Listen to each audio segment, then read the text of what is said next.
Derrick Smith is hereby sentenced to the maximum term allowed by law, 9 years to life in prison. He will be eligible for parole after serving 9 years. Whether he is released at that time will be up to the parole board. Opening courtroom scene. The Steuben County Courthouse in Bath, New York, was unusually crowded on the morning of August 16, 1994.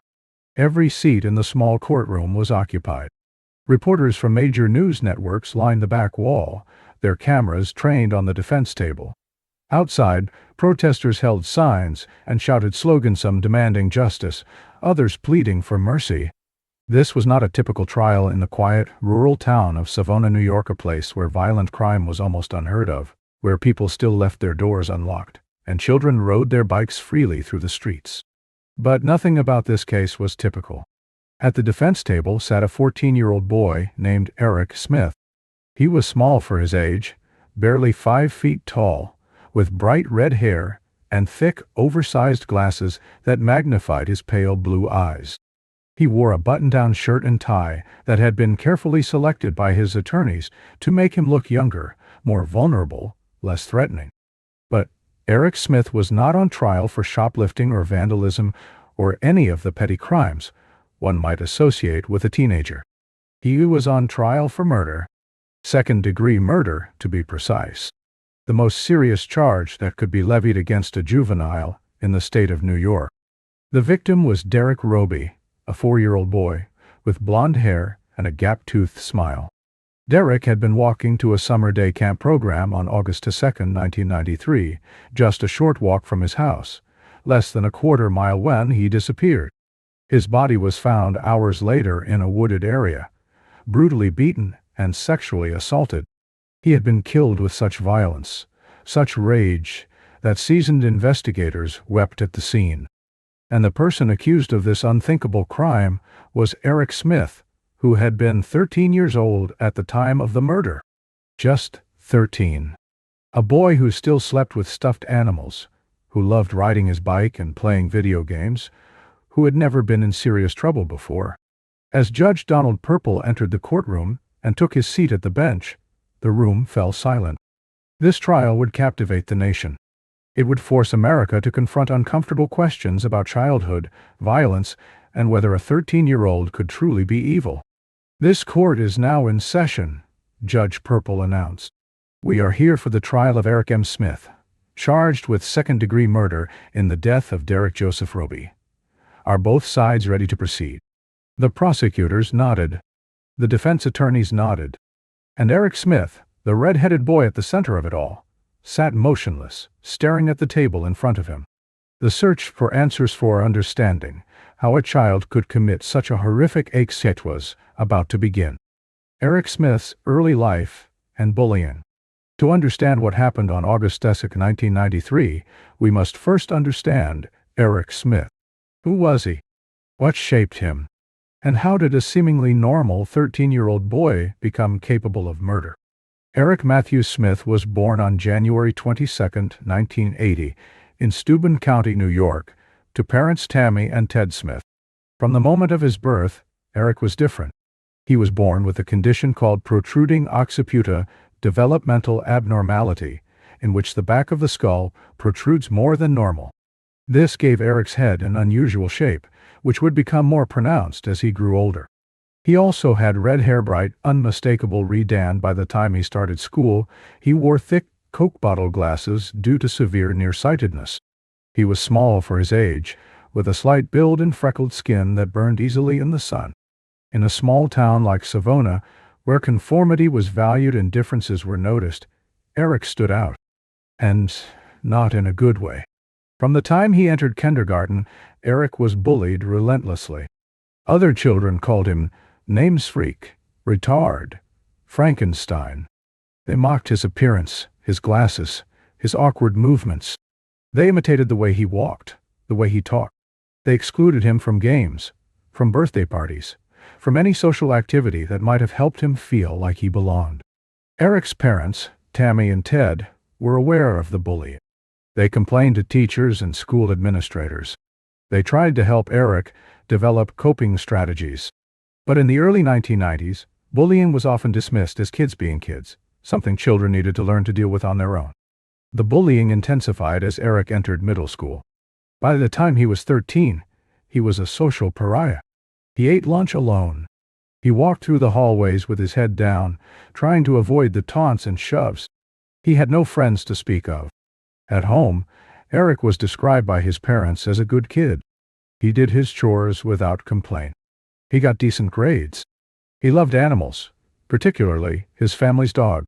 He spent hours in his room, reading comic books and playing with action figures. He seemed on the surface to be a normal, if somewhat lonely, adolescent. But beneath the surface, something was brewing. Eric was angry. Deeply, constantly angry. He was angry at the kids who bullied him. He was angry at the teachers who did nothing to stop it. He was angry at his parents for not being able to fix it. He was angry at the world for making him different, for making him a target. Psychologists who would later evaluate Eric would describe him as suffering from intermittent explosive disorder condition characterized by sudden intense episodes of anger that are disproportionate to the situation. They would note that Eric had difficulty controlling his rage, that he had violent fantasies, and that he lacked the emotional tools to process his feelings in a healthy way. But in the summer of 1993, no one knew any of this. To the people of Savona, Eric Smith was just another awkward teenager. A bit odd, perhaps, but harmless. That perception would shatter on August 2nd, 1993. What drove Eric to commit murder has been debated for decades. Was it the years of bullying? Was it a mental illness? Was it something darker, something innate? Or was it a perfect storm of all these factors converging at once? The answers are not simple. But what is clear is that on that summer day, something inside 13-year-old Eric Smith snapped, and a 4-year-old boy paid the price with his life. The summer of 1993. The summer of 1993 was typical for the small town of Savona, New York. The weather was warm, the days were long, and children filled the streets, riding bikes, playing in sprinklers, and attending summer camps and programs designed to keep them busy while parents worked. Savona was the kind of town where everyone knew everyone. With a population of fewer than 900 people, it was a close-knit community where neighbors looked out for each other and children could play outside unsupervised without parents worrying. Violent crime was virtually unheard of. The biggest local news stories typically involved high school sports scores or upcoming county fair events. For Eric Smith, the summer of 1993 was much like any other summer. He was 13 years old and had just finished 7th grade. School was out, which meant no daily confrontations with bullies, no awkward lunches sitting alone, no whispers in the hallways. For Eric, summer was a reprieve. He spent most of his days at home, sleeping late, watching television, and helping his mother with household chores. He rode his bike around the neighborhood, though he rarely interacted with other children. He had signed up for a summer recreation program, a day camp of sorts, but he attended sporadically. When he did go, he kept to himself, avoiding the group activities and social interactions that made him uncomfortable. Eric's parents noticed that he seemed more withdrawn than usual that summer. He spent long hours alone in his room. When they asked him what he was doing, he said he was reading or playing with his toys. But there was something in his demeanor, a distance, a coldness that worried them. He seemed angry all the time, Tammy Smith would later tell investigators. But I didn't know how to help him. I didn't know what to do. The Smith family lived on a quiet street in Savona, in a modest single-story house with a small yard. It was a safe, stable home. Eric's parents were not abusive. There was no history of domestic violence, no substance abuse, no obvious trauma. On paper, Eric had what many would consider a normal, even privileged, childhood. But inside Eric's mind, something was festering. The years of bullying, the feelings of isolation, the rage that had nowhere to go, it was all building toward something. And on August 2nd, 1993, it would explode. That morning began like any other. Eric woke up, ate breakfast, and told his mother he was going to ride his bike. She reminded him to be home for lunch. He nodded and left. It was a decision that would change his life forever. Because on that bike ride, Eric Smith would encounter a 4-year-old boy named Derrick Robie. And within hours, Derrick would be dead. What happened in those hours would shock the nation. It would raise profound questions about childhood, violence, and evil. And it would haunt everyone involved: Eric, Derrick's family, the investigators, the community for decades to come. Derrick Robie's life. Before we delve into the horror of what happened, we must first remember the victim. Because Derrick Robie was not just a statistic, not just a name in a case file. He was a real child with a real life, real dreams, and a family who loved him deeply. Derrick Joseph Robie was born on October 2, 1988, in Steuben County, New York, Dotakeo. He was the only child of Dale and Doreen Robie, a young couple who had been thrilled to become parents. From the moment Derrick was born, he was the center of their world. Derrick was a happy, energetic child. He had bright blonde hair, sparkling blue eyes, and a smile that seemed to light up every room he entered. He was curious about everything, always asking questions, always wanting to know how things worked, always exploring his surroundings. He loved the outdoors. He loved riding his bike, playing in the dirt, catching bugs, and climbing trees. He was fearless, always willing to try new things. His parents often joked that keeping up with Derrick was a full-time job. Derrick also loved animals. He had a pet hamster that he cared for diligently, feeding it and cleaning its cage without being asked. He talked about wanting to be a veterinarian when he grew up, or maybe a firefighter, or maybe a superhero. His dreams were big and endless, as they should be for a 4-year-old child. At 4 years old, Derrick was attending a summer recreation program at a local park. It was a short walk from his house, less than a quarter-mile down a quiet residential street. Doreen Robie usually walked him to the program, but Derrick had been asking to walk by himself. He was growing up, becoming more independent, and he wanted to show his parents that he was a big boy. On the morning of August 2, 1993, Derrick asked his mother if he could walk to the summer program by himself. Doreen hesitated. He was so young, just 4 years old. But the park was close, the route was safe, and Savona was the kind of town where parents didn't worry about their children walking short distances alone. "Okay," Doreen said finally, "but you stay on the sidewalk, and you go straight there. No stopping, no wandering off." Derrick promised. He gave his mother a hug, grabbed his red lunchbox, and headed out the door. He was wearing a white t-shirt, blue shorts, and white sneakers. His blonde hair shone in the morning sun. It was 9:45 a.m. Derrick Robie would never make it to the summer program. The day of the murder, August 2, 1993. At approximately 9:50 a.m. on August 2, 1993, Eric Smith was riding his bike near the route that led to the summer recreation program. He was supposed to be heading to the program himself, but he hadn't decided yet if he would actually go. He often skipped the program, finding it boring and uncomfortable. As he rode, he saw a small child walking alone on the sidewalk. The child was carrying a red lunchbox and seemed to be heading in the same direction as the recreation program. That child was Derrick Robie. Eric would later tell investigators that something came over him when he saw Derrick. He couldn't explain it, couldn't articulate what he was feeling. But in that moment, he made a decision that would destroy multiple lives. He stopped his bike and approached Derrick. "Hey," Eric said, "are you going to the summer program?" Derrick nodded, his blue eyes wide. He was a friendly child, taught to be polite to others. He had no reason to be afraid of a teenager on a bike. "Me too," Eric said. "But I know a shortcut through the woods. Want to come with me? It's faster." Derrick hesitated. His mother had told him to stay on the sidewalk, to go straight to the program. But this was an older kid, someone who seemed to know what he was doing. And the woods did look interesting. "Okay," Derrick said. Eric led Derrick off the sidewalk and into a wooded area that bordered the route to the recreation program. The woods were dense with trees and underbrush, secluded and hidden from view. It was the perfect place for something terrible to happen. What happened next is almost too horrific to describe. But for the sake of truth, for the sake of Derrick's memory, it must be told. According to Eric's later confession, once they were deep enough in the woods that no one could see or hear them, Eric attacked Derrick. He knocked the 4-year-old to the ground. Derrick, confused and terrified, began to cry.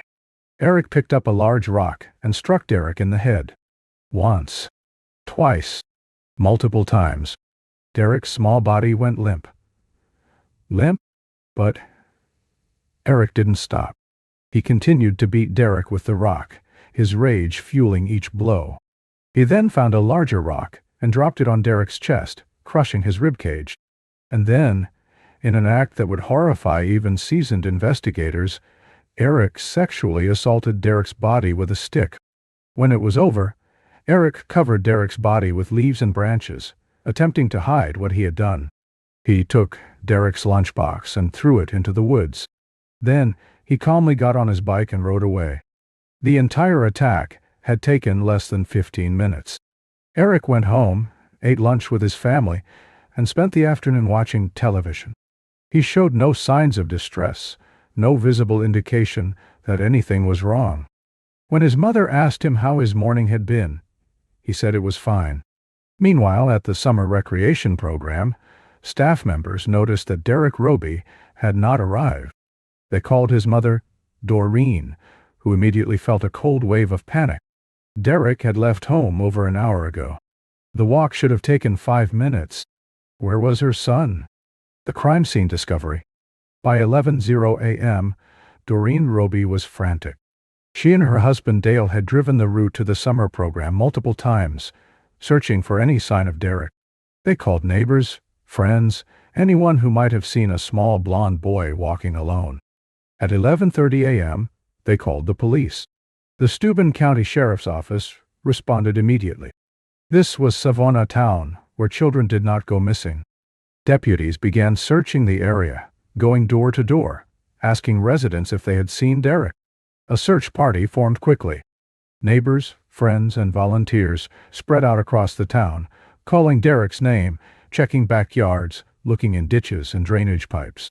The summer recreation program was canceled, and staff members joined the search. At approximately 1:15 p.m., a volunteer named John Hipsch was searching a wooded area near the route to the recreation program. He noticed something out of place, a red lunchbox partially hidden under some leaves. He picked it up and felt his stomach drop. It was Derrick's lunchbox. His name was written on it in black marker. "Over here," Hipsch shouted. "I found his lunchbox." Deputies rushed to the location. They began searching the immediate area, pushing aside leaves and branches. And then, they found him. Derrick Robie's small body was lying face down in the dirt, partially covered with leaves and branches.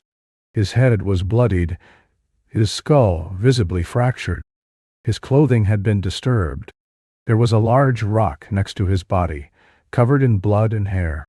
One of the deputies, a veteran officer named James Wood, knelt beside Derrick and checked for a pulse, even though it was clear the child was dead. His hands were shaking as he radioed for backup. "We found him," Wood said, his voice breaking. "We need the coroner. And we need detectives. This is a homicide."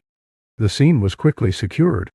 Crime scene investigators from the New York State Police were called in. Photographs were taken. Evidence was collected. The medical examiner arrived to examine the body. Derrick had been dead for several hours. The cause of death was blunt force trauma to the head. He had been struck multiple times with a rock or similar object. His skull was fractured in several places. He also had injuries consistent with being struck in the chest with a heavy object. Most disturbing were the signs of sexual assault. A stick, found near the body, had been used to violate Derrick post-mortem. This was not a random attack by an adult predator. The level of rage, the overkill, the nature of the injuries had all suggested something different, something deeply personal. Investigators knew they were looking for someone who had been filled with uncontrollable fury, someone who had taken out their rage on a defenseless child. What they didn't know, what they couldn't have imagined, was that the killer was himself a child. Community in shock. News of Derrick Robie's murder spread through Savona like wildfire. By evening, everyone in the small town knew that a 4-year-old boy had been brutally murdered in broad daylight, just a few hundred yards from his home. The community was devastated. Nothing like this had ever happened in Savona.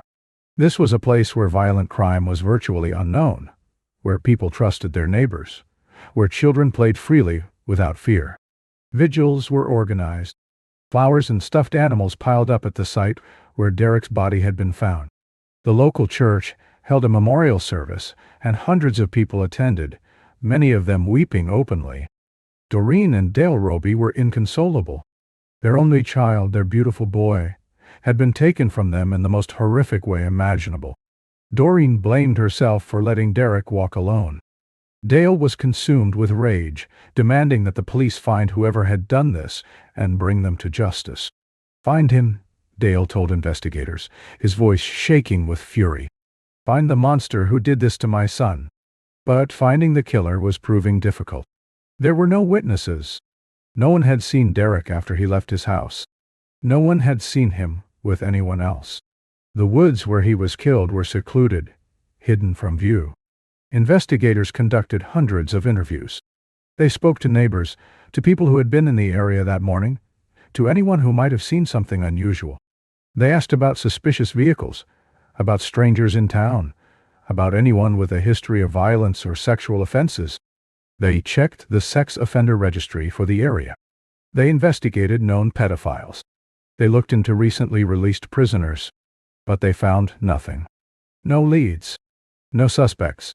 The community was on edge. Parents kept their children inside. Schools and summer programs implemented new safety protocols. People looked at each other with suspicion, wondering if the killer was someone they knew, someone who lived among them. Local news coverage was extensive. The story of the murdered 4-year-old in the small town of Savona captured regional attention, then national attention. Reporters descended on the town, interviewing residents, filming the crime scene, broadcasting updates. The pressure on law enforcement to solve the case was immense. The community demanded answers. Derrick's parents demanded justice. The media demanded a resolution. And then, 5 days after the murder, the case took an unexpected turn. A tip came in. A woman who lived near the crime scene reported that she had seen a red-headed teenager on a bike in the area on the morning of the murder. She hadn't thought much of it at the time, but now, with investigators asking questions, she remembered. The description was vague, but it was something. Investigators began compiling a list of red-headed teenagers in the area who owned bikes. One name stood out: Eric Smith. He was 13 years old. He lived less than a mile from the crime scene, and he had been in the area that morning. Investigators decided to bring him in for questioning. Initial investigation and witness interviews. In the days immediately following Derrick Robie's murder, the Steuben County Sheriff's Office and New York State Police detectives worked around the clock. They conducted over 200 interviews with residents of Savona and the surrounding areas. They were looking for anyone who might have seen something suspicious on the morning of August 10, 1993. One of the first things investigators established was Derrick's route. He had left his house at approximately 9:45 a.m., heading toward the summer recreation program at a nearby park. The route was straightforward, a simple walk down a residential street, about a quarter of a mile in total. Several neighbors reported seeing Derrick that morning.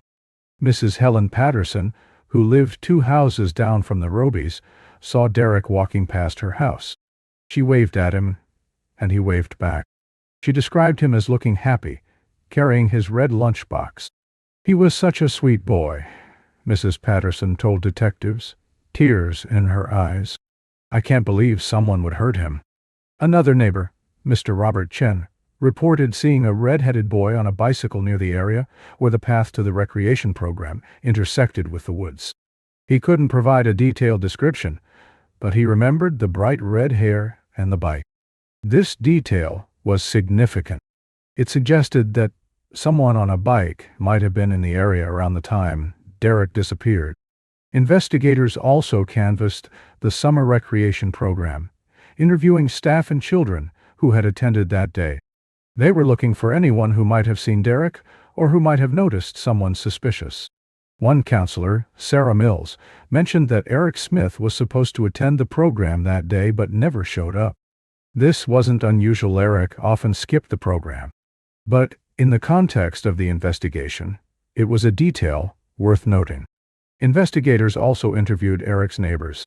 Several people mentioned that they had seen Eric riding his bike that morning.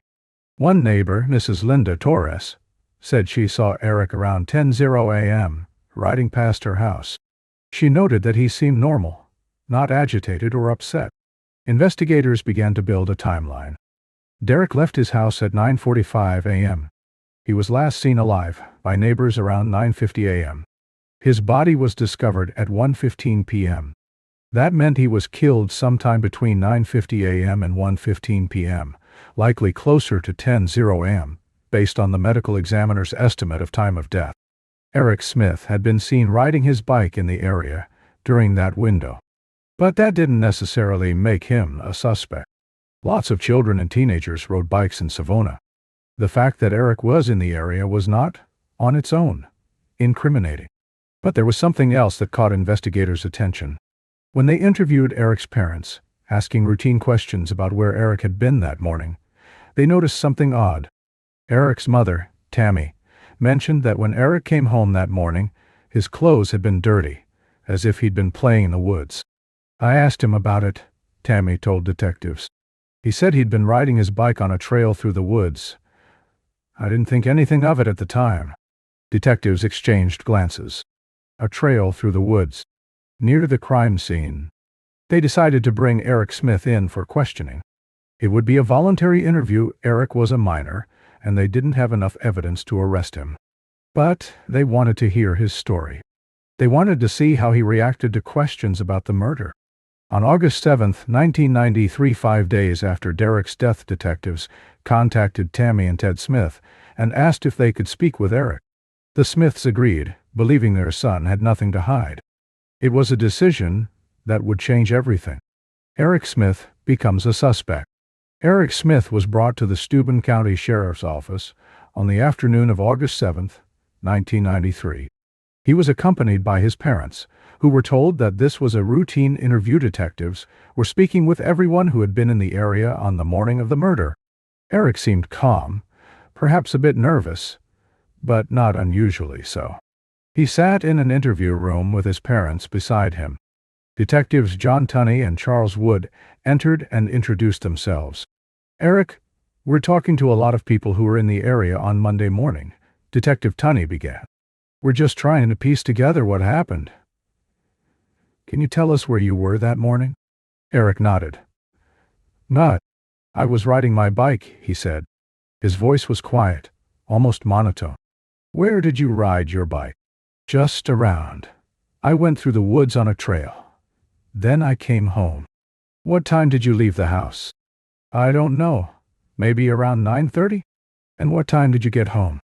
"Maybe 10:30. I'm not sure." Detective Tunney nodded, taking notes. "Did you see anyone while you were out?" Eric hesitated. "I saw some people in their yards. I don't remember who." "Did you see a little boy? A 4-year-old with blonde hair, carrying a red lunchbox?" Eric's expression didn't change. "No, I don't think so." "Are you sure? Because several people saw you riding your bike near the area where the boy was last seen." "I don't remember seeing him." Detective Wood leaned forward. "Eric, did you know Derrick Robie?" "No. No." "You never saw him around town? Never played with him?" "I don't know who that is." "He's the 4-year-old boy who was killed on Monday. His body was found in the woods near where you said you were riding your bike." Eric's face remained neutral, almost blank. "I didn't know that." The detectives exchanged glances. Eric's demeanor was unusual. Most children, when told that a murder had occurred near where they had been, would react with shock, fear, or curiosity. Eric showed none of those emotions. He seemed detached, almost indifferent. Eric, is there anything you want to tell us? Detective Tunney asked. Anything that might help us understand what happened to Derrick. Eric shook his head. No, I don't know anything. The interview lasted about 30 minutes. At the end, the detectives thanked Eric and his parents for coming in. They said they might have more questions later. After the Smiths left, Detectives Tunney and Wood discussed their impressions. Something's off about that kid, Wood said. He showed no emotion, no fear, no sadness, nothing. And he was in the area at the right time, Tunney added. On a bike. Red hair, just like the witness described. But we don't have any physical evidence linking him to the scene. No blood on his clothes, no scratches, nothing. Yet. Over the next few days, investigators continued to gather information about Eric Smith. They spoke with his teachers, who described him as a quiet, isolated student who was frequently bullied. They spoke with other students, who confirmed that Eric was a social outcast, often the target of cruel jokes and physical harassment. They also learned about Eric's history of behavioral issues. While he had never been in serious trouble, teachers noted that he had difficulty controlling his temper. There had been incidents of Eric lashing out at other students, though nothing that had resulted in formal disciplinary action. Psychologically, Eric was beginning to fit a profile. A bullied, isolated child with anger issues. Someone who might harbor deep resentment. Someone who might lash out violently if pushed far enough. But would a 13-year-old really murder a 4-year-old in such a brutal, calculated way? It seemed almost impossible to believe. Investigators needed more. They needed physical evidence, or they needed a confession. On August 9, 1993, they got a break.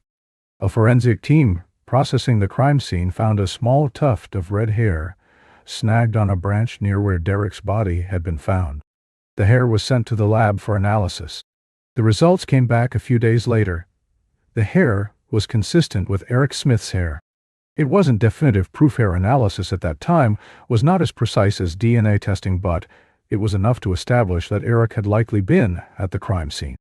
Armed with this information, detectives decided to bring Eric back in for a second interview. This time, they would be more direct. This time, they would push harder. And this time, Eric Smith would confess. The interrogation and confession. On August 10, 1993, 8 days after Derrick Robie's murder, Eric Smith was brought back to the Steuben County Sheriff's Office for a second interview. This time, the atmosphere was different. Detectives Tunney and Wood were no longer treating this as a routine witness interview. Eric was now their primary suspect. Eric's parents were present again, sitting beside their son in the small, windowless interview room. They were anxious, beginning to realize that their son was not just a witness. She was under suspicion. Detective Tunney began the interview. Eric, when we spoke with you a few days ago, you told us you were riding your bike in the woods on the morning of August 2nd. Is that correct? Eric nodded. Yes. We've been processing the crime scene, and we found something interesting. We found hair at the scene, hair, like yours. Can you explain how your hair ended up at the spot where Derrick Robie was killed? Eric's expression remained neutral. I don't know. Maybe I rode my bike through there. You said you didn't see Derrick that morning, but we have evidence that suggests you were at the exact spot where he was killed. How do you explain that? Eric was silent. Detective Wood leaned forward. Eric, we know you were there. We know you were in the woods where Derrick was killed. And we know something happened between you and Derrick. We just need you to tell us what happened. Eric stared at the table. His parents looked at each other. Fear and confusion evident on their faces.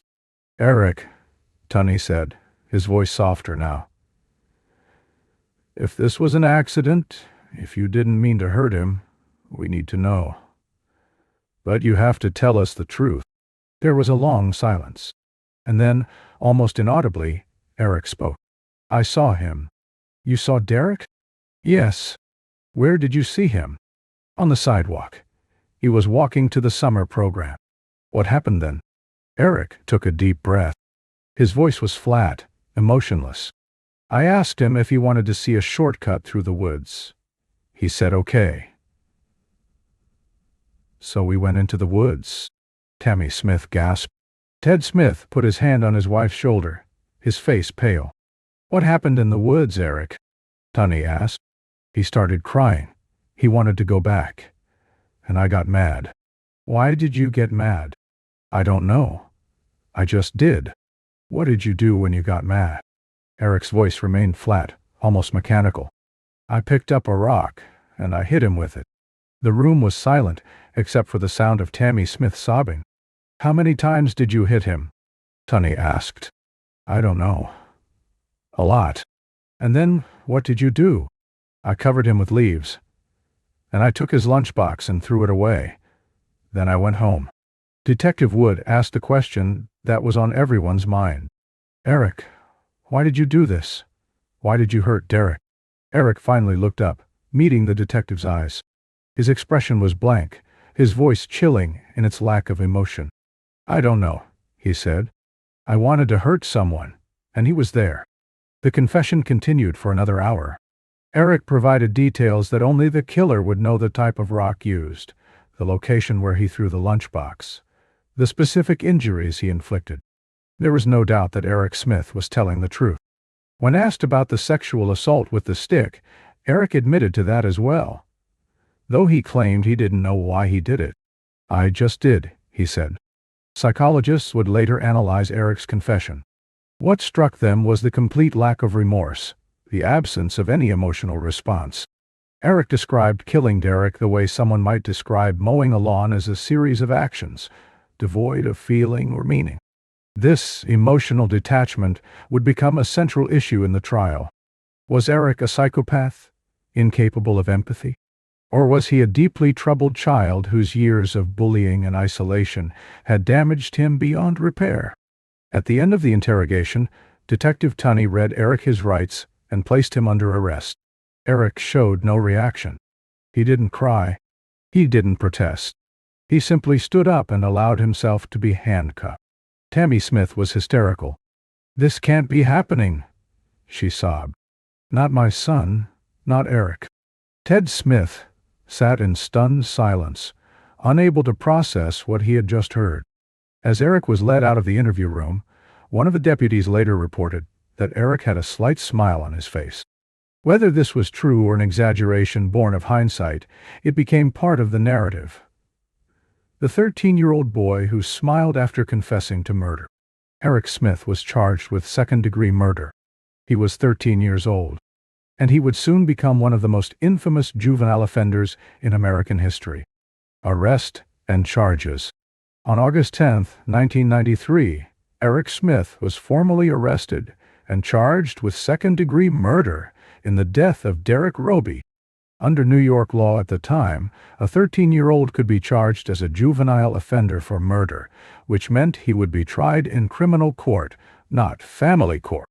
If convicted, Eric faced a maximum sentence of 9 years to life in prison, significant sentence, but not as severe as the sentence an adult would face for the same crime. The arrest sent shockwaves through Savona. When word spread that the killer was a 13-year-old boy from the community, not an adult predator, not a stranger, but a local child, people struggled to comprehend it. How could a 13-year-old commit such a brutal, savage crime? It defied everything people believed about childhood, about innocence, about the nature of evil. The media descended on Savona. National news networks sent reporters and camera crews.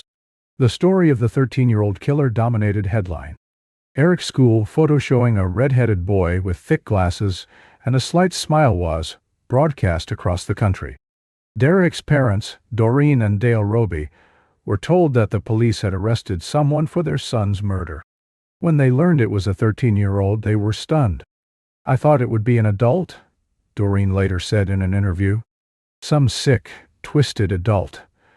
I never imagined it would be a child. But the details of the crime, the brutality, the sexual assault, the deliberate concealment made it clear that this was not a simple case of children fighting or an accident gone wrong. This was a calculated, vicious murder. The Robies wanted justice. They wanted Eric Smith to be held accountable. And they wanted answers. Why? Why had this boy killed their son? What had Derrick done to deserve such a fate? The answer, of course, was nothing. Derrick had done nothing. He was an innocent 4-year-old who had been in the wrong place at the wrong time. He had crossed paths with a deeply troubled teenager who was looking for an outlet for his rage. Eric Smith was held in a juvenile detention facility while he awaited trial. He was kept separate from other detainees due to the nature of his crime and his age. He spent his days in a small cell with limited interaction with others. And as he sat in that cell, the legal machinery began to grind forward. The trial was set for the summer of 1994. Eric would be 14 years old by then. The question was, would the jury see him as a child deserving of mercy, or as a monster deserving of the harshest punishment the law allowed? Community reaction. In the weeks and months following Eric Smith's arrest, the community of Savona was deeply divided. Some people felt sympathy for Eric, viewing him as a victim, himself a bullied, isolated child who had snapped under the weight of years of torment. Others saw him as evil incarnate, a monster who had brutally murdered an innocent child and deserved no mercy. The Smith family became pariahs overnight. Tammy and Ted Smith, who had been respected members of the community, now found themselves shunned by neighbors and former friends. People crossed the street to avoid them. Threatening letters arrived at their home. Graffiti was spray-painted on their garage. Murderers raise murderers. The Smiths insisted that they had done nothing wrong, that they had raised Eric the best they could, that they had no idea he was capable of such violence.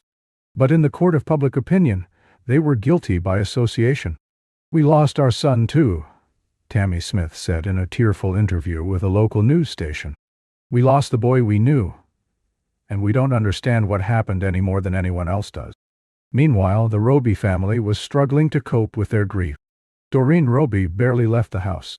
She spent her days sitting in Derrick's room, holding his stuffed animals, sobbing. Dale Robie channeled his grief into rage, demanding that Eric Smith be tried and convicted as harshly as the law allowed. "He took my son from me," Dale said. "He doesn't deserve to be called a child. He's a murderer, and he needs to pay for what he did." The community rallied around the Robies. A fund was established to help with expenses. Memorial services were held. Derrick's grave was constantly adorned with fresh flowers and toys, left by community members who wanted to honor his memory. But there was also a darker side to the community's response. Some people, particularly parents of children who had bullied Eric, began to feel a creeping sense of guilt. Had their children's cruelty pushed Eric over the edge? Were they, in some small way, responsible for what had happened? One mother, whose son had been particularly cruel to Eric, later spoke anonymously to a journalist. "My son used to call Eric terrible names," she said.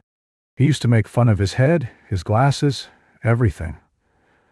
I told him to stop, but I didn't enforce it. I didn't think it mattered that much. And now the little boy is dead. I can't help but wonder if my son's bullying was part of what made Eric do what he did." This question, whether bullying had caused Eric to kill, would become a central theme in the trial. The defense would argue that years of torment had damaged Eric psychologically, making him a victim as much as a perpetrator. The prosecution would argue that bullying, while unfortunate, was not an excuse for murder. As the trial date approached, the media attention intensified.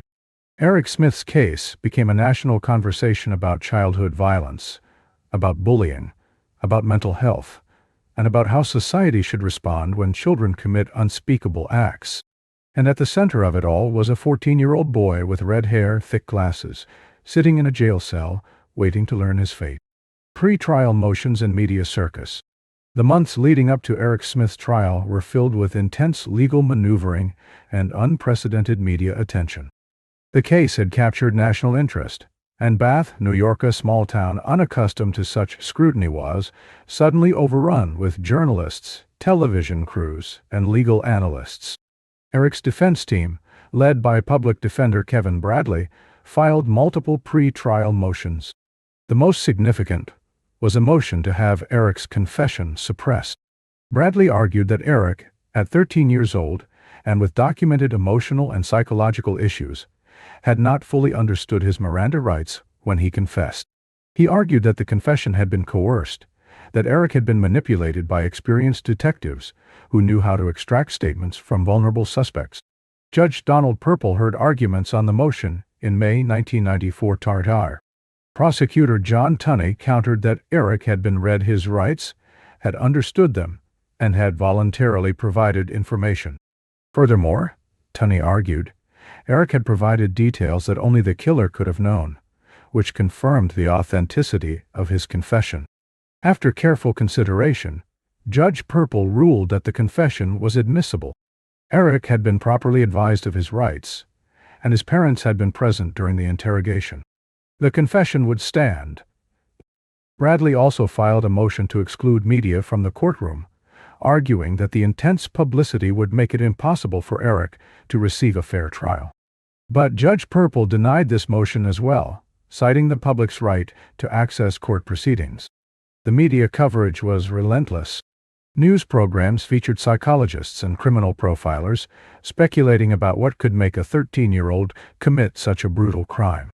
Tabloid magazines ran sensational headlines: Teen Monster, Devil Child, the boy who killed for fun. Eric's school photo was everywhere, that image of a red-headed boy with thick glasses, looking awkward and vulnerable. Some people saw a monster in that photo. Others saw a victim. The case sparked a national debate about juvenile justice. Should children who commit violent crimes be tried as adults? Should they receive the same punishments as adults? Or should the focus be on rehabilitation rather than retribution? Legal experts weighed in from all sides. Some argued that Eric's age should be a mitigating factor, that his brain was not fully developed, that he lacked the capacity for mature judgment. Others argued that the brutality of the crime demonstrated a level of evil that transcended age, that society needed to be protected from individuals like Eric Smith, regardless of how old they were. The Robie family remained vocal throughout this period. They gave interviews, held press conferences, and made it clear that they wanted Eric convicted and punished to the fullest extent of the law. "Our son was 4 years old," Dale Robie said at one press conference. "He was innocent. He trusted people. And Eric Smith used that trust to lure him into the woods and murder him. I don't care how old Eric was. What he did was evil, and he needs to answer for it." And around ball around. As the trial date approached, security at the Steuben County Courthouse was increased. Threats had been made against Eric, against his family, and even against his defense attorneys. Armed deputies would be present throughout the trial. On August 16, 1994, just over a year after Derrick Robie's murder, the trial began. Opening statements. The courtroom was packed on the first day of trial. Every seat was occupied. Derrick's parents sat in the front row, holding hands, their faces etched with grief and determination. Eric's parents sat on the opposite side of the courtroom, looking small and defeated. Eric Smith, now 14 years old, sat at the defense table between his attorneys. He wore a dark suit that was slightly too big for him. His red hair had been neatly combed. He wore his thick glasses. He looked like a child playing dress-up, not like a defendant in a murder trial. Judge Purple called the court to order and addressed the jury, 12 men and women who had been selected after extensive voir dire to ensure they could be impartial, despite the massive publicity surrounding the case. "Ladies and gentlemen of the jury," Judge Purple said, "you are about to hear evidence in a very serious case. I remind you that the defendant is presumed innocent until proven guilty beyond a reasonable doubt. You must base your verdict solely on the evidence presented in this courtroom. Do you understand?" The jurors nodded. "Mr. Tunney, you may give your opening statement." Prosecutor John Tunney rose and approached the jury. He was a seasoned prosecutor, known for his methodical, fact-based approach. He knew that this case would be won or lost on the evidence, not on emotion.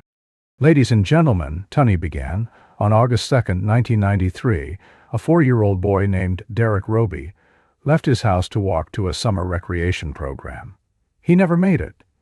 His body was found hours later in the woods, brutally beaten to death.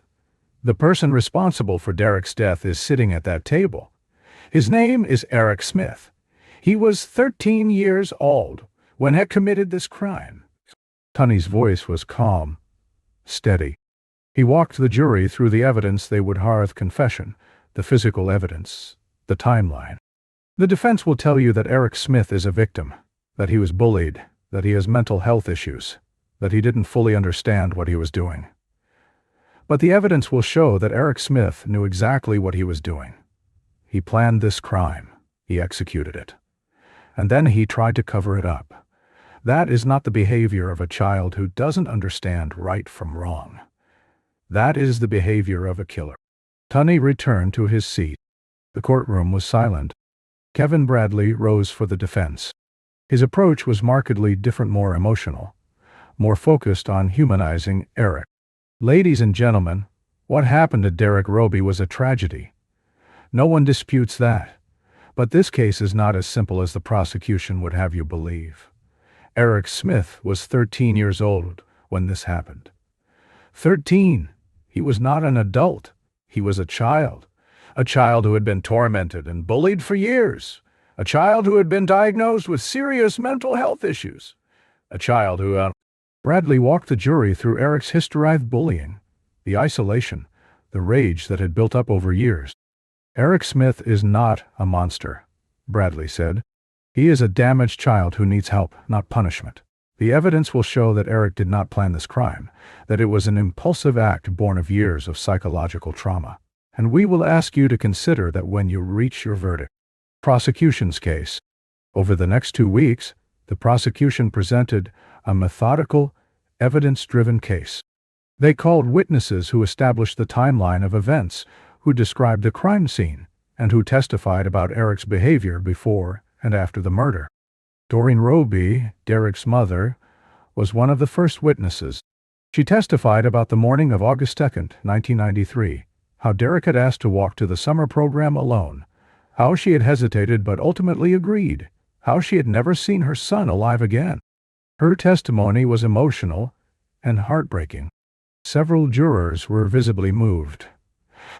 Eric sat motionless at the defense table, showing no reaction. Dr. Charles Hickey, the medical examiner who had performed the autopsy on Derrick, provided detailed testimony about the injury. He described the multiple skull fractures, the damage to Derrick's brain, the bruising and lacerations on his body. The cause of death was blunt force trauma to the head, Dr. Hickey testified. Derrick was struck multiple times with a rock or similar object. The injuries were severe and would have been fatal even with immediate medical attention. Dr. Hickey also testified about the sexual assault. He described how a stick had been used to violate Derrick's body after death. The details were graphic and disturbing. Several jurors looked away. Detective John Tunney testified about the investigation, the evidence collected at the crime scene, and Eric's eventual confession. The prosecution played a video of Eric's interrogation for the jury. Watching the tape was a surreal experience. On the screen was a small, red-headed boy with glasses, speaking in a flat, emotionless voice about how he had killed Derrick Robie. There was no remorse in his voice, no emotion at all.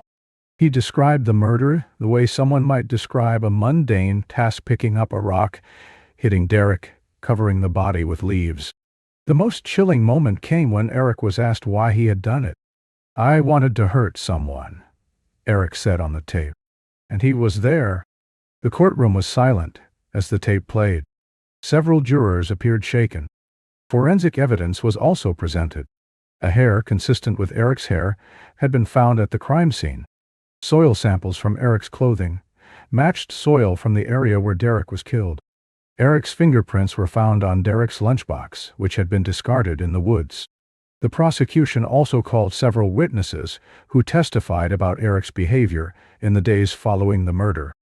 Teachers at the summer recreation program testified that Eric had attended the program on August 3rd, the day after the murder, and had shown no signs of distress or unusual behavior. One teacher, Mrs. Angela Freeman, testified that she had asked Eric if he had heard about the boy who had been killed. He said yes, Mrs. Freeman recalled. I asked him if he was scared. He just shrugged and said, "Not really." It struck me as odd at the time, but I didn't think much of it.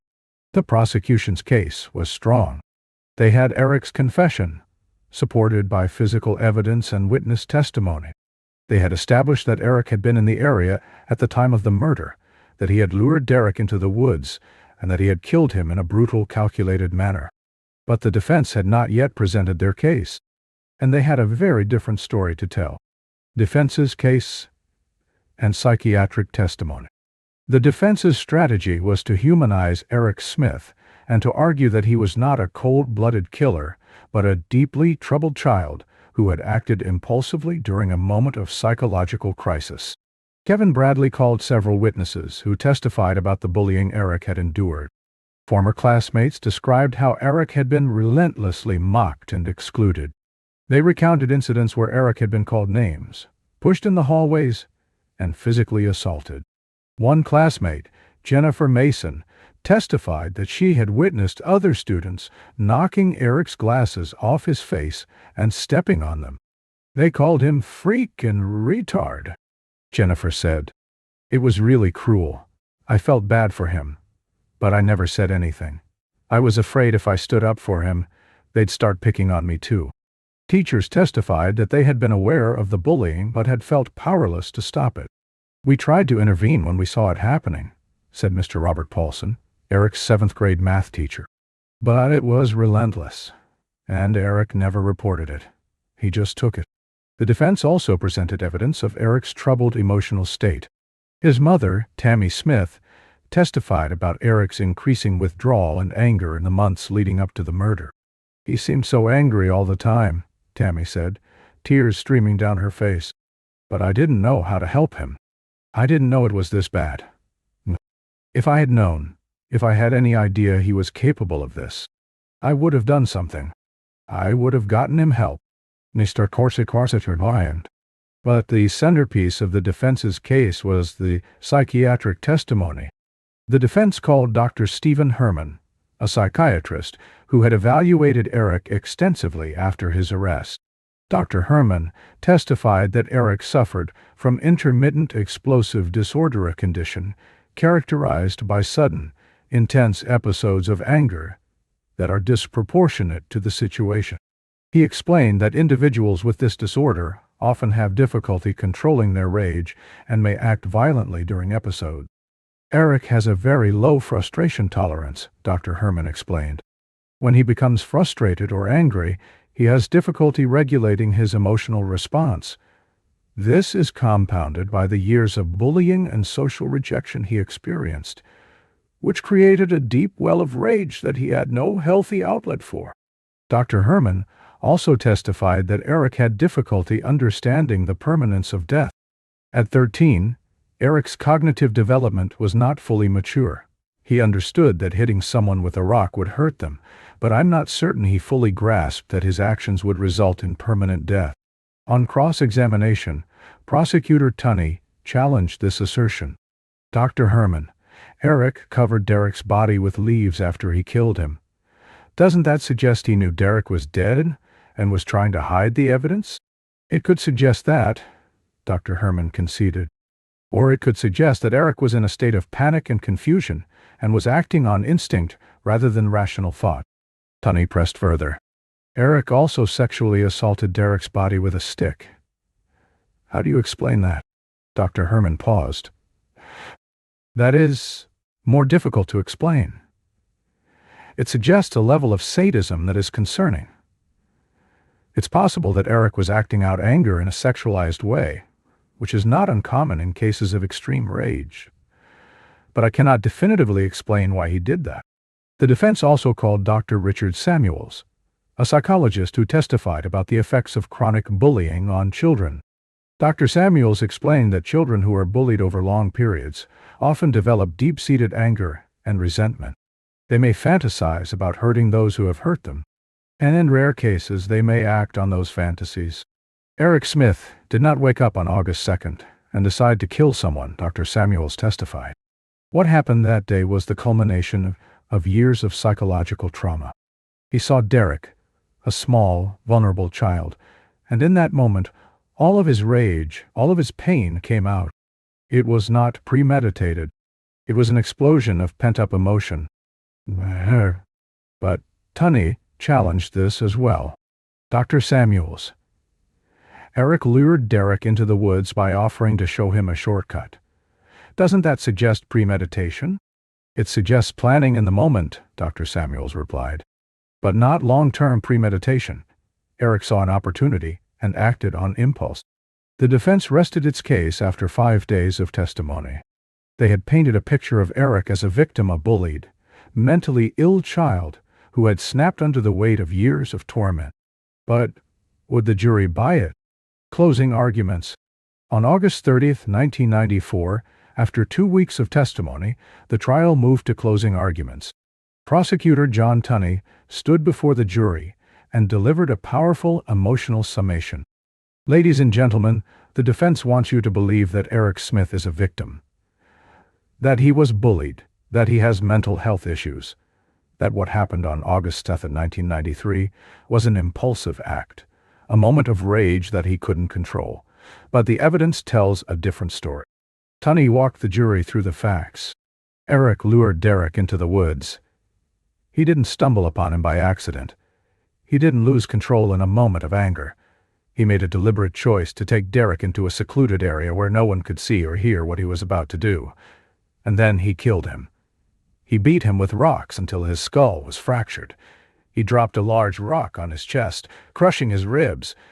And this is the part that cannot be explained away, bullying or mental. Tunney's voice rose. This was not an impulsive act. This was a calculated, sadistic murder. And Eric Smith knew exactly what he was doing. The evidence is clear. The confession is clear. And your duty is clear. Find Eric Smith guilty of second-degree murder. Kevin Bradley rose for the defense's closing argument. His tone was softer, more empathetic. Ladies and gentlemen, I am not asking you to excuse what Eric did. What happened to Derrick Robie was a tragedy. But I'm asking you to understand why it happened. Eric Smith is not a monster. He is a deeply damaged child who, on August 2, 1993, suffered a psychological breakdown. He needs help, not punishment. He needs treatment, not a life sentence. Consider his age. Consider his mental state. And ask yourselves, is this really a case of cold-blooded murder? Or is this a case of a broken child who made a terrible, tragic mistake? The case went to the jury. Jury deliberation and verdict. The jury began deliberations on August 31, 1994, at 10:00 a.m. They had heard 2 weeks of testimony, seen disturbing evidence, and listened to compelling arguments from both sides. Now, they had to decide, was Eric Smith guilty of second-degree murder, or should they find him guilty of a lesser charge, such as manslaughter, which would reflect a finding that he had acted recklessly or in the heat of passion, rather than with intent to kill. The deliberations lasted for 6 hours. Inside the jury room, the 12 men and women grappled with the weight of their decision. They were being asked to determine the fate of a 14-year-old boy, a decision that would affect the rest of his life. Some jurors were convinced of Eric's guilt from the start. The brutality of the crime, the sexual assault, the lack of remorsal of it, pointed to a level of depravity that could not be excused by bullying or mental illness. Others were more sympathetic. They acknowledged that Eric had suffered years of torment, that he was mentally ill, that he was just a child. But even these jurors struggled to reconcile their sympathy with the facts of the case. Derrick Robie had been 4 years old. He had been innocent, defenseless, and Eric had killed him in the most brutal way imaginable. At 4:00 p.m., the jury sent a note to Judge Purple, indicating that they had reached a verdict. The courtroom was quickly reassembled. Eric was brought in, flanked by his attorneys. His parents sat in their usual seats, holding hands, their faces pale. Derrick's parents sat across the aisle, their expressions a mixture of grief and grim determination. Judge Purple addressed the jury. Has the jury reached a verdict? The foreman, a middle-aged man named Robert Harris, stood. We have, Your Honor.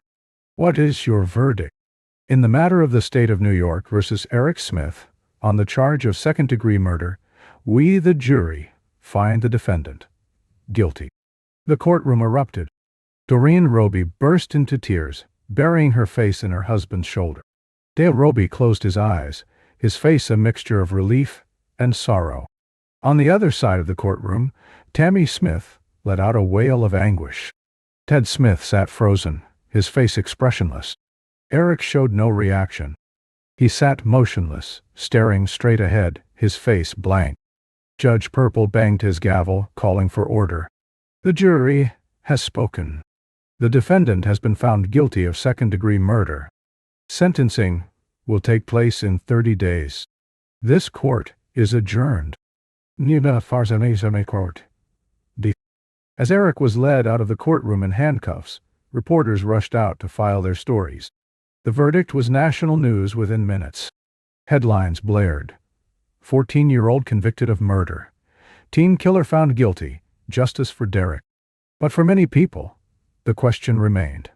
What kind of justice is it to send a 14-year-old child to prison, possibly for the rest of his life? The sentencing hearing would provide the answer. Sentencing hearing. On October 1, 1994, Eric Smith returned to the Steuben County Courthouse for his sentencing hearing. Under New York law, Eric faced a sentence of 9 years to life in prison. This meant he would serve a minimum of 9 years before becoming eligible for parole. After that, the parole board would determine whether he could be released or whether he should remain incarcerated. Judge Donald Purple had the discretion to impose the sentence he deemed appropriate. He had reviewed hundreds of pages of document psychiatric evaluations, victim impact statements, letters from the community, and legal briefs from both the prosecution and the defense. Before announcing the sentence, Judge Purple allowed for victim impact statements. Doreen and Derrick Robie had the opportunity to address the court and to speak directly to Eric about the pain he had caused. Derrick Robie approached the podium, her hands shaking, her voice breaking. "I don't know if I can do this," she said. But with her husband's hand on her shoulder, she continued. "Derrick was our only child.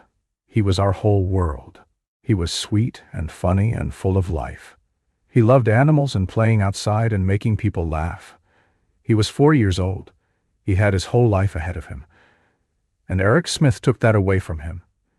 He took it away from him. He took it away from us." Doreen looked directly at Eric, who sat at the defense table, his eyes downcast. "I don't understand how you could do this. I don't understand how a 13-year-old boy could hurt a 4-year-old child the way you hurt Derrick. You beat him. You violated him. You left him in the woods like he was nothing. He trusted you. And you killed him." Her voice broke completely. "I will never hold my son again. I will never hear his laugh or see him grow up. You took that from me. And I hope you spend the rest of your life thinking about what you did." Derrick Robie also spoke. His statement was shorter, but no less powerful. Eric Smith is a danger to society.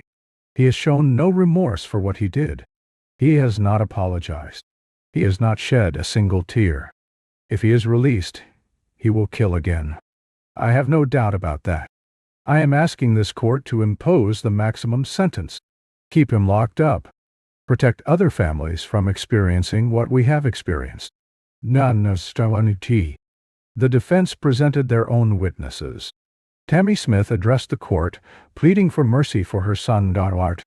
"Eric is not a monster," she said, sobbing. "He is my son. He made a terrible, terrible mistake. But he is still a child. He needs help, not a life sentence. Please, I am begging you, give him a chance to get better. Give him a chance to become the person I know he can be." Psychiatric experts also testified, recommending that Eric be sentenced to a facility that could provide intensive psychiatric treatment rather than a traditional prison. After hearing all of the statements, Judge Purple announced his decision. Eric Smith committed a heinous crime.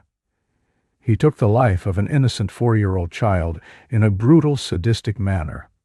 The court has considered his age, his mental health issues, and the bullying he endured. But the court has also considered the nature of the crime, the suffering of the victim, and the need to protect society. Judge Parole paused. Derrick Smith is hereby sentenced to the maximum term allowed by law, 9 years to life in prison. He will be eligible for parole after serving 9 years. Whether he is released at that time will be up to the parole board. Derrick showed no reaction. He was 14 years old, and he would spend the next 9 years at minimum behind bars.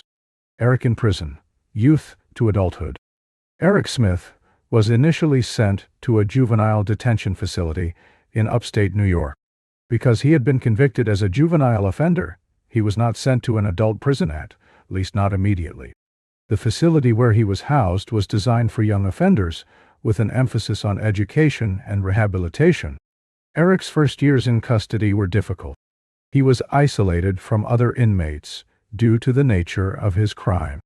Other juvenile offenders knew what he had done. He was the kid who killed the 4-year-old, and he faced threats and violence from other inmates. But Derrick adapted. He kept his head down. He attended classes and earned his high school diploma. He participated in therapy sessions, though his therapists noted that he showed limited insight into his crime and continued to display a lack of empathy. When Derrick turned 21, he was transferred to an adult correctional facility. This transition was challenging. Adult prison was harsher, more dangerous, more isolating. Derrick was now surrounded by hardened criminals, many of whom had no sympathy for a child killer. Over the years, Derrick continued to participate in programs. He attended anger management classes, took college courses, and worked various prison jobs. He maintained contact with his parents, who visited him regularly and never gave up hope that he might one day be released. Derrick also began to express remorse for his crime, yet least outwardly.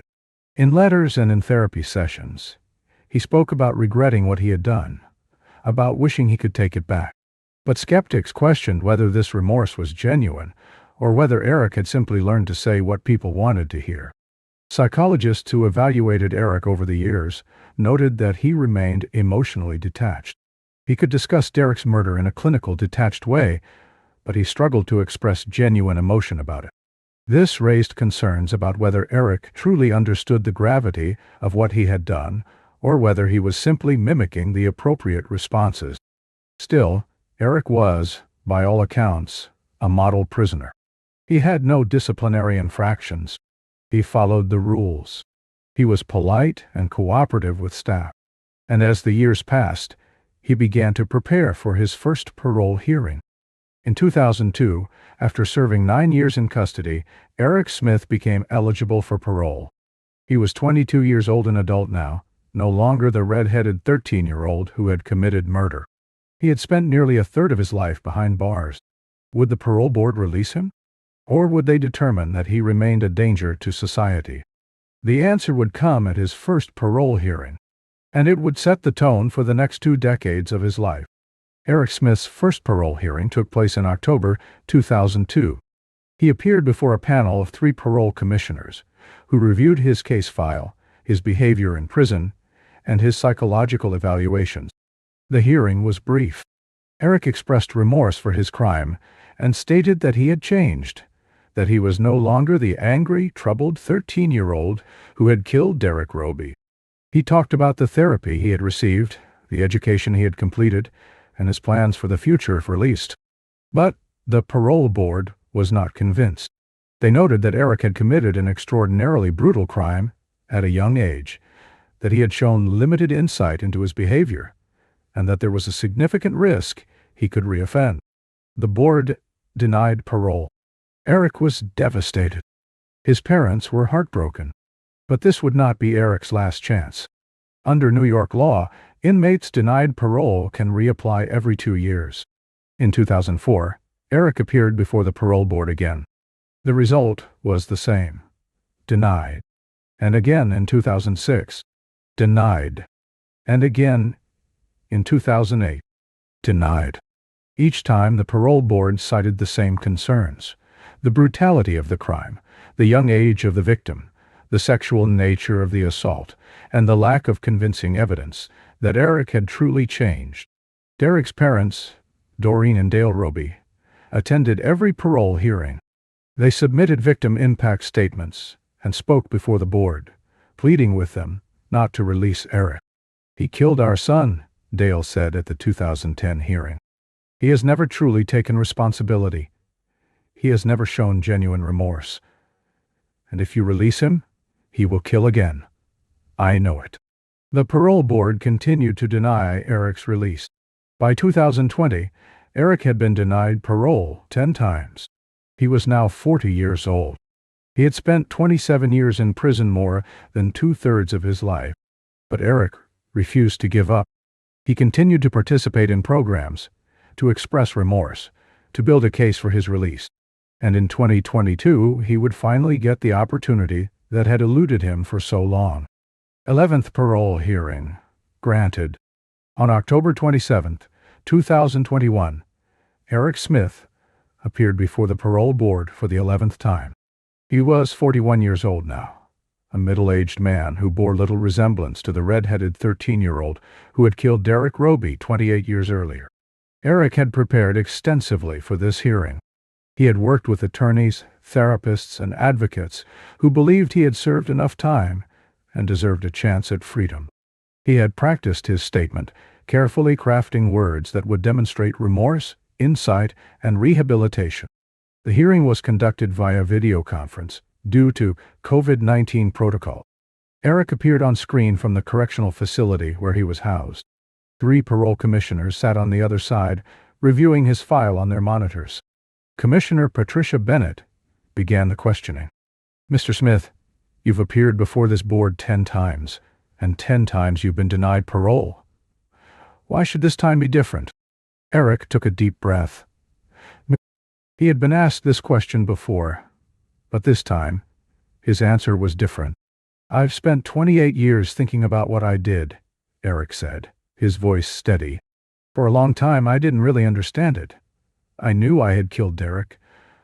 I knew it was wrong, but I didn't feel it. I couldn't connect to the reality of what I had taken from him, from his family." He paused. "But over the years, through therapy, through growing up, I've come to understand the enormity of what I did. I took a child's life. I destroyed a family. I caused pain that can never be undone, and I carry that with me every single day." Commissioner Robert Garza asked, "What do you think caused you to commit this crime?" Eric had answered this question many times before, but this time, his response was more nuanced. "I was a very angry kid. I had been bullied for years. I felt powerless, worthless. And on that day, I saw someone even more powerless than I was. And I took out all my rage on him. It wasn't his fault. He didn't do anything to me. But in that moment, I wasn't thinking about him. I was only thinking about my own anger." "Do you believe you're still a danger to society?" Commissioner Linda Washington asked. "No," Eric said firmly. "The person who killed Derrick Robie was a 13-year-old boy who had no emotional regulation, no coping skills, no understanding of consequences. I'm not that person anymore. I've had decades of therapy. I've learned how to manage my emotions. I understand what I took from Derrick and his family, and I will never, ever hurt anyone again." The commissioners asked about Eric's plans if released. He explained that he had secured housing with his mother, that he had job prospects, that he would continue therapy and comply with all conditions of parole. After 45 minutes, the hearing concluded. Eric was told he would receive the board's decision in writing within a few weeks. On November 15, 2021, the decision arrived. The New York State Department of Corrections and Community Supervision issued a brief statement. "The Board of Parole has granted parole to Eric M. Smith. Mr. Smith will be released on or after February 1, 2022, subject to compliance with all conditions." Eric Smith, after 28 years in prison, was going to be free. The news sent shockwaves through the community and across the nation. Some people applauded the decision, believing that Eric had served his time and deserved a second chance. Others were outraged, believing that someone who had committed such a brutal crime should never be released. And for Doreen and Dale Robie, the news was devastating. Release in 2022. On February 1, 2022, Eric Smith walked out of the correctional facility where he had spent the last 18 years. He was 42 years old. The world he was re-entering was vastly different from the world he had left in 1994. When Eric went to prison, cell phones were rare, the internet was in its infancy, and social media didn't exist. Now everyone carried smartphones. Information traveled instantly, and Eric's release was major news. News helicopters circled the facility as Eric emerged. Cameras captured the moment he stepped through the gates, carrying a small bag of belongings. He wore jeans and a jacket provided by his family. His red hair was now streaked with gray. He looked older, tired, but also relieved. A car was waiting for him, his mother, Tammy Smith, behind the wheel. Eric got in, and they drove away quickly, hoping to avoid the media circus that had descended on the scene. Under the terms of his parole, Eric was subject to strict conditions. He was required to live at a pre-approved address, his mother's home in Queens, New York. Report regularly to a parole officer. Attend mandatory therapy sessions. Avoid contact with children under 18 to stay away from the Robie family. Not consume alcohol or drugs. Not access the internet without supervision. Wear a GPS monitoring device. Eric understood that any violation of these conditions would send him back to prison. He was determined to comply. In the days following his release, Eric gave a brief statement through his attorney. I want to say to the Robie family that I am deeply, truly sorry for what I did. I know my words cannot undo the pain I caused. I know that nothing I do can bring Derrick back. But I want them to know that I think about Derrick every day, and I will carry the weight of what I did for the rest of my life. Some people found the statement sincere. Others dismissed it as performative, words crafted by attorneys to create a veneer of remorse. Eric's reintegration into society was not easy. Finding employment was nearly impossible. Who would hire a convicted child killer? He survived on assistance from his family and on small jobs that didn't require background checks. He also faced constant public scrutiny. His address was leaked online, and protesters occasionally gathered outside his mother's home. He received death threats. Social media was filled with people calling for vigilante justice, arguing that Eric should never have been released. But Eric kept his head down. He attended his therapy sessions. He met with his parole officer. He followed the rules. He was determined not to give anyone a reason to send him back to prison. And slowly, quietly, Eric Smith began to rebuild his life. Derrick's family perspective. For Doreen and Dale Robie, Eric Smith's release was a nightmare come true. They had attended every parole hearing, had fought for decades to keep him behind bars, and had believed that justice demanded he serve a life sentence. When they learned that the parole board had granted Eric's release, they were devastated.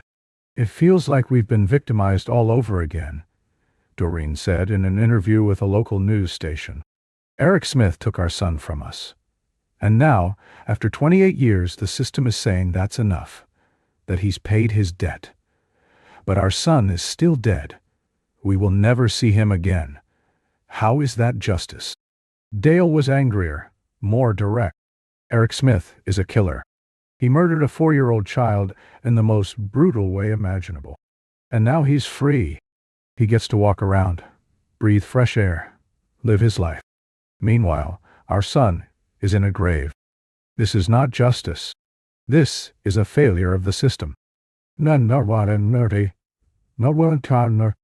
Robies were not alone in their outrage.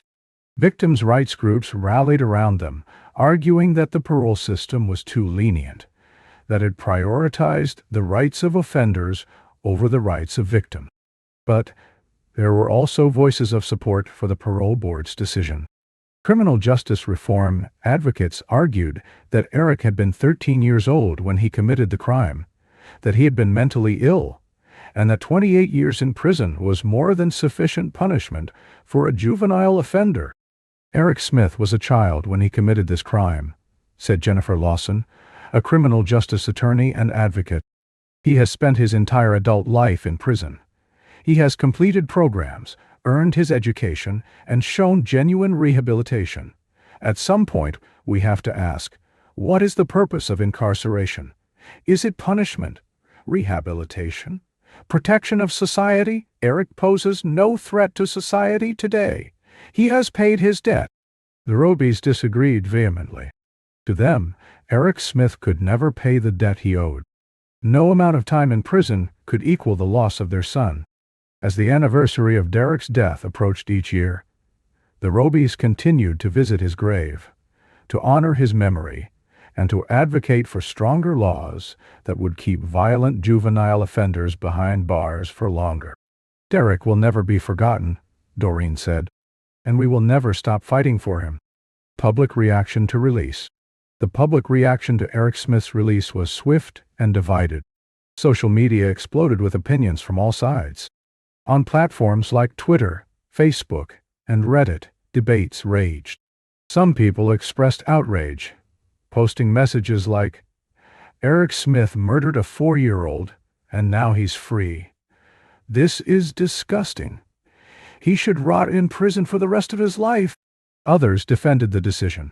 He was 13 when it happened. He served 28 years. He's rehabilitated. This is what the justice system is supposed to punish and then release when appropriate. Crime-focused podcasts and YouTube channels covered the story extensively, analyzing the case, the parole decision, and the broader implications for juvenile justice. Some commentators praised the parole board for recognizing that Eric had been a child when he committed the crime and that he had served sufficient time.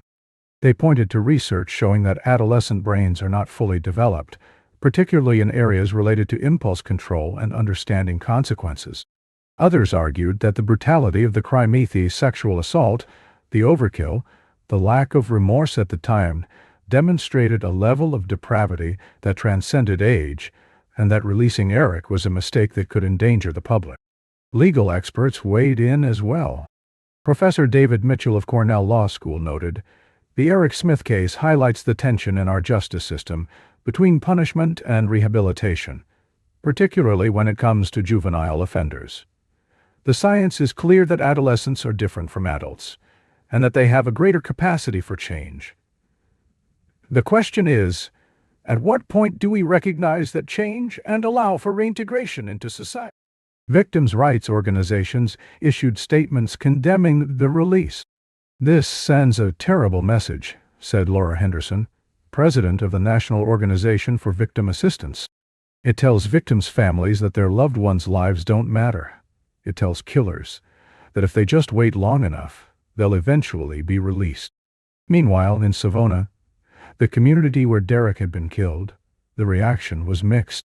Some residents were relieved that Eric would not be returning to the area. One of the conditions of his parole was that he stay away from Steuben County. Others remained fearful, wondering if Eric truly had changed, or if he was a ticking time bomb waiting to explode. As the weeks and months passed, media attention gradually faded. Eric Smith's release became old news. But for those directly affected, the Robie family, the Smith family, the community of Savona, the impact of what Eric had done would never fade. Where is Eric Smith now? As of 2024, Eric Smith is living quietly in Queens, New York, under strict parole supervision. He maintains a low profile, avoiding public attention as much as possible. According to sources close to the case, Eric is working part-time in construction and warehouse jobs positions that don't require extensive background checks. He continues to attend weekly therapy sessions as mandated by his parole conditions. Eric has made no public appearances and has not given any interviews since his release. His attorney has stated that Eric wants to live quietly and cause no further pain to anyone. The GPS monitoring device. He is required to wear tracks his movements at all times. Parole officers conduct regular visits to ensure he is complying with all conditions. So far, there have been no violations reported. Eric has also attempted to maintain some level of normalcy in his life. He has reconnected with a few childhood friends who have stood by him despite his past. He attends a support group for formerly incarcerated individuals, where he can discuss the challenges of reintegration. But Eric's life is far from normal. He cannot use social media freely. He cannot go certain places. He cannot be around children. His name is so notorious that even simple tasks like going to the grocery store can attract unwanted attention if someone recognizes him. There have been no reports of Eric committing any crimes or engaging in any troubling behavior since his release. By all accounts, he is complying with his parole conditions and trying to live as normal a life as possible, given the circumstances. Some people continue to monitor his whereabouts obsessively, posting updates online and speculating about his life. Others have moved on, believing that Eric has served his time and deserves to be left alone. Eric's parents, Tammy and Ted Smith, have largely stayed out of the public eye as well. They have supported Eric throughout his incarceration and release, but they have also faced their own share of public scorn and judgment. For Eric Smith, the road ahead is uncertain. He will remain on parole for the rest of his life, always under supervision, always one mistake away from being sent back to prison. He cannot undo what he did in 1993. He cannot bring Derrick Robie back. All he can do is try to live the rest of his life without causing further harm. Whether that is enough, whether justice has truly been served, is a question that may never have a satisfactory answer. The case of Eric Smith and Derrick Robie is one of the most tragic and complex in American criminal justice history. It raises profound questions about childhood, violence, punishment, rehabilitation, and justice, questions that remain unanswered and perhaps unanswerable. What makes this case so haunting is the collision of two childhoods, one that ended violently and far too soon, and one that was shaped by pain and anger until it exploded in the worst possible way. Derrick Robie was an innocent child who died because he happened to cross paths with someone who was looking for an outlet for rage. His death was senseless, brutal, and devastating. His family will carry that loss for the rest of their lives. Eric Smith was also a child, a troubled, bullied, mentally ill child who made a monstrous choice. Whether that choice was the result of years of torment, a mental illness that went untreated, or something darker and more innate, is something that experts have debated for decades. Some people believe Eric was born with something broken inside him, that he was a psychopath incapable of empathy or remorse.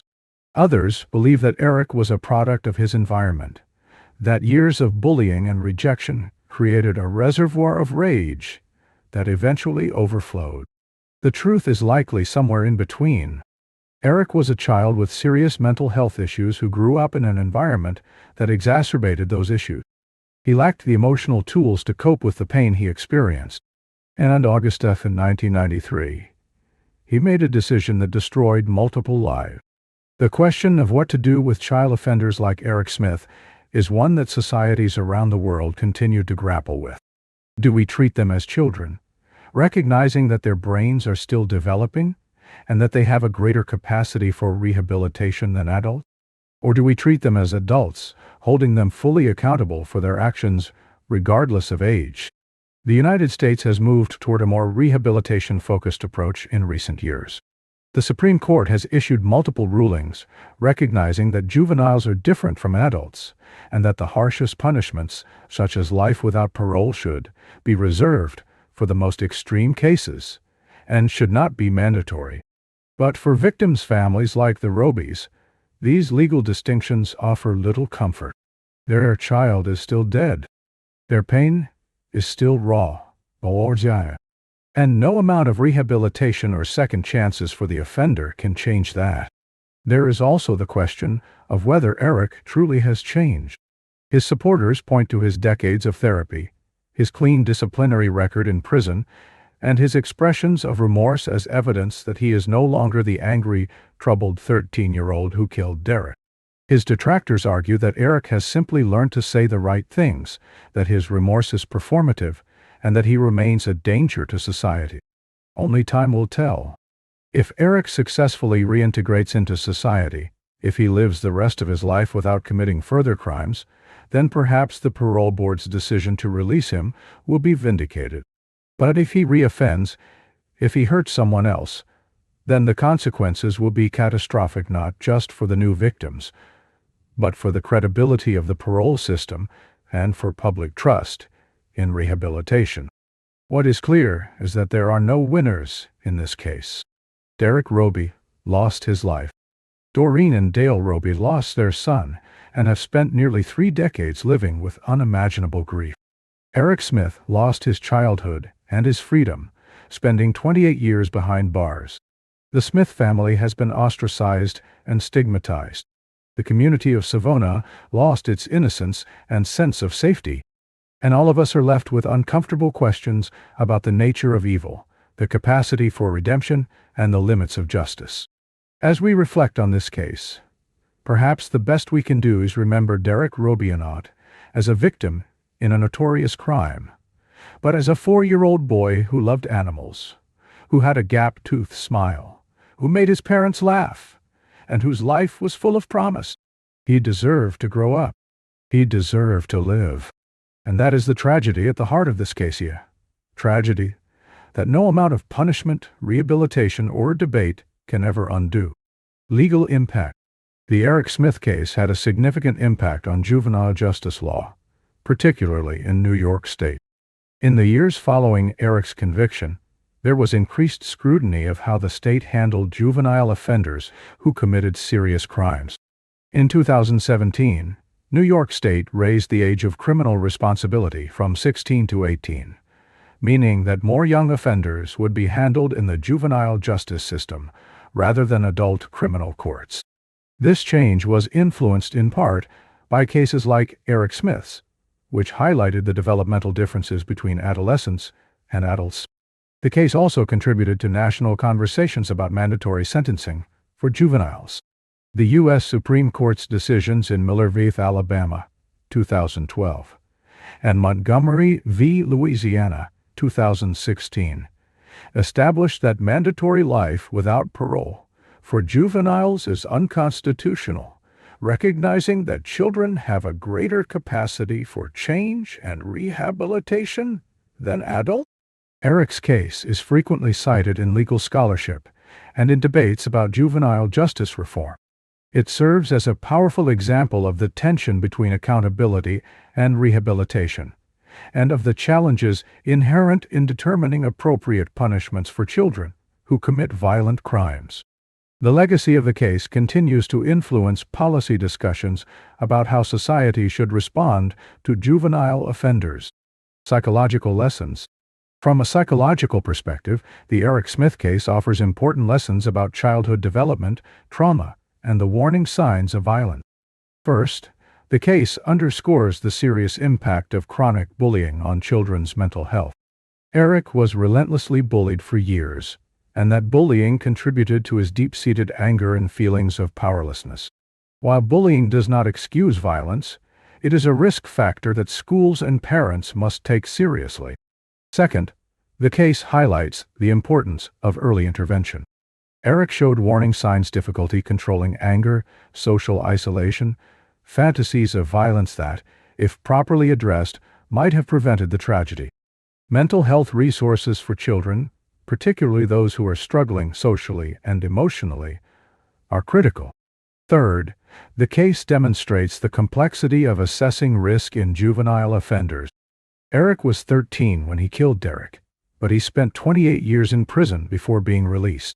Determining whether someone who committed a violent act as a child still poses a risk as an adult is extraordinarily difficult, requiring careful psychological evaluation and ongoing monitoring. Finally, the case reminds us that childhood violence is often a symptom of deeper issues: mental illness, trauma, social rejection that require comprehensive treatment, not just punishment. Final reflections. The story of Eric Smith and Derrick Robie is one of the darkest chapters in American true crime. It is a story of lost innocence, both Derrick's life cut tragically short and Eric's childhood consumed by anger and violence. As Eric Smith lives out his days under the shadow of what he did, we are left to wonder, can someone who committed such a horrific act as a child truly change? Can justice ever be fully served in a case like this? These are questions without easy answers. But as long as we continue to grapple with them, Derrick Robie's memory will not be forgotten.